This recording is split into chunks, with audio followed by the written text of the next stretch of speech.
Across the vast expanse of the Arabian Peninsula, a land of blinding sun and endless sand, survival has always been precarious. Yet for the people who called it home, the desert was never truly empty. Beneath the silence of ruined settlements, within the whistling of the wind across the dunes, and hidden in the shimmer of the midday heat, they sensed the presence of other beings. Not gods, not men, but something in between. These were the Djinn, creatures woven from fire, unseen neighbors, and guardians of Arabia's most ancient secret.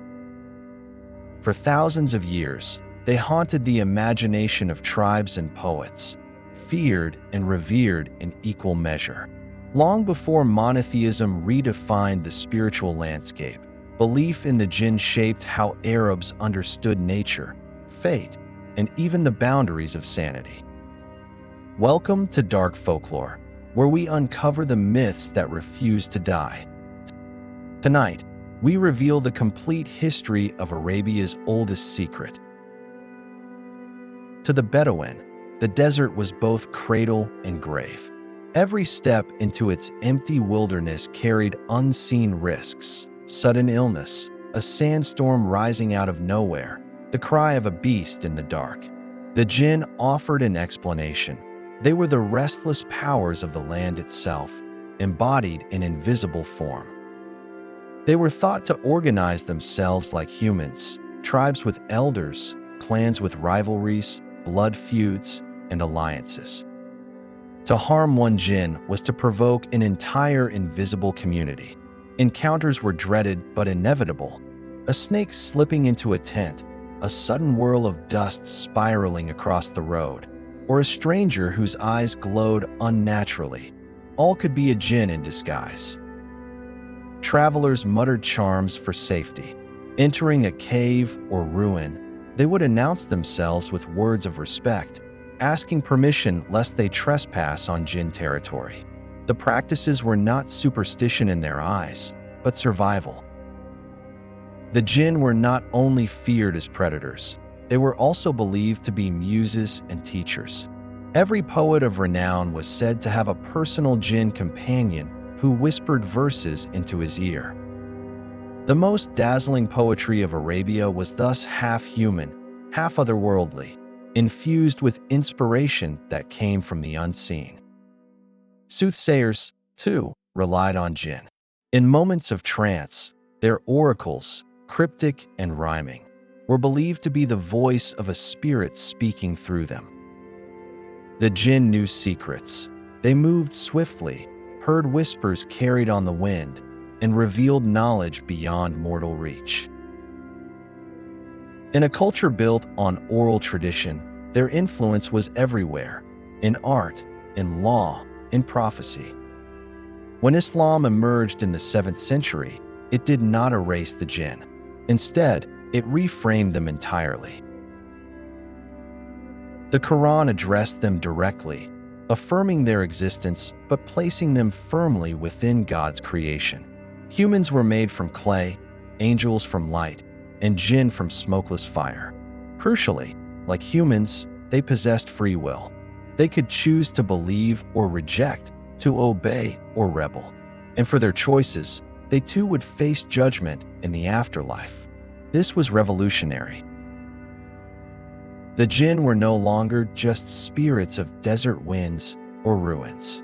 They were moral beings, accountable for faith and sin, part of a vast cosmic drama. Some even converted, listening to the recitation of the Qur'an and returning to their kind as believers. The Prophet Muhammad himself was described as a messenger not only to mankind, but also to the Djinn. At the same time, old practices, sacrifices, and offerings to spirits were condemned. Seeking refuge in Djinn was labeled idolatry. The Djinn were real, but they were creatures, not deities. As centuries passed, folklore expanded the caste of Djinn into terrifying subtypes. The Ifrit, immense, fiery, winged, almost indestructible, a creature of vengeance and raw power.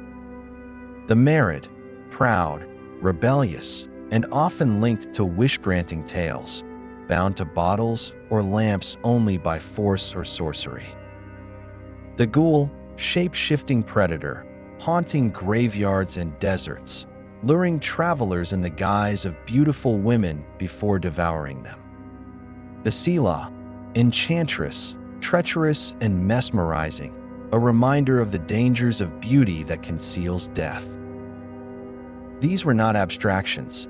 Poetry and folklore brimmed with accounts of warriors claiming to fight ghouls, of travelers saved or doomed by encounters with seductive Djinn. For ordinary people, these stories gave shape to both fears and desires.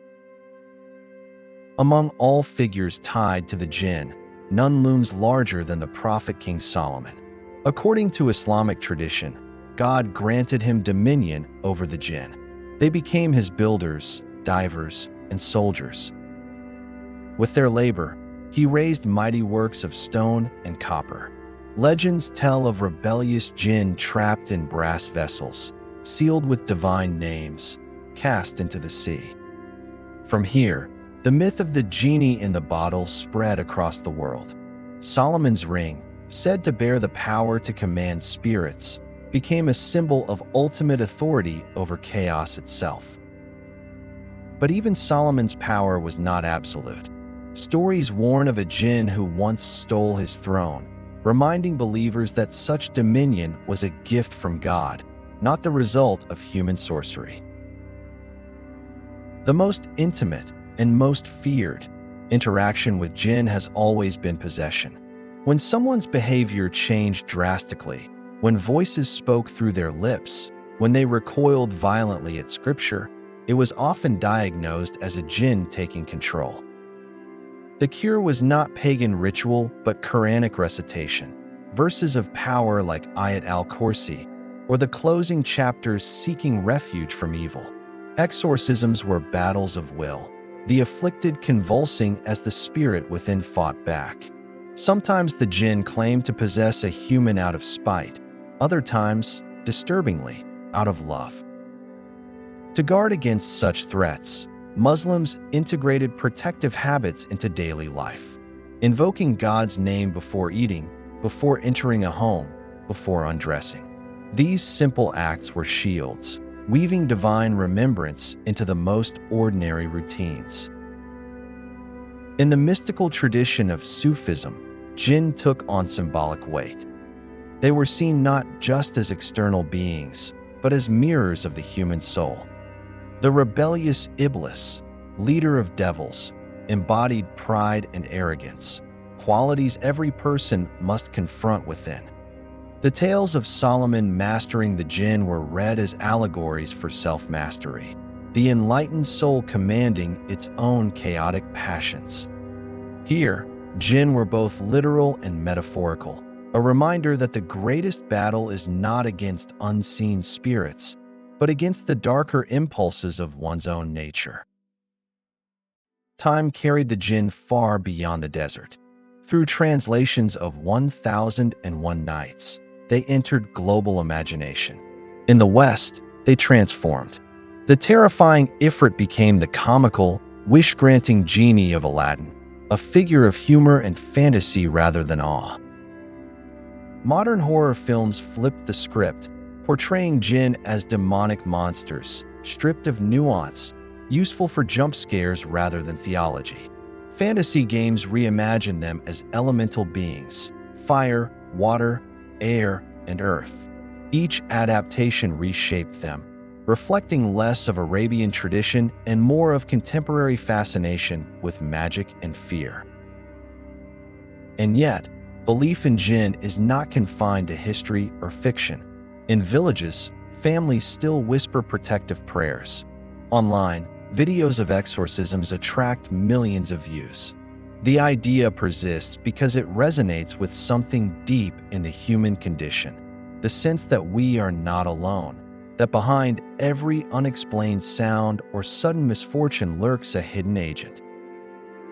Even in secular societies, the Djinn endure, mutating into memes, movie villains, or digital folklore. They are shapeshifters not just in myth, but in culture itself. The Jinn's endurance across millennia lies in their ambiguity. They are neither fully angelic nor fully demonic, not entirely alien, yet not quite human. They mirror our fears, our creativity, our longing for mystery. From the oral traditions of Bedouin tribes to the pages of the Qur'an, from the courts of Solomon to the silver screen, the Jinn have never disappeared. They adapt, transform, and return, always reflecting the anxieties and hopes of the age. Their story is, in truth, our story. Humanity's refusal to live in a world that is only material, only explained. As long as deserts whisper, as long as shadows linger in empty rooms, as long as human beings hunger for the unseen, the Jinn will remain. You've been watching Dark Folklore. If the shadows of the Jinn still linger in your thoughts tonight, remember, this is only one of countless tales we will continue to explore together.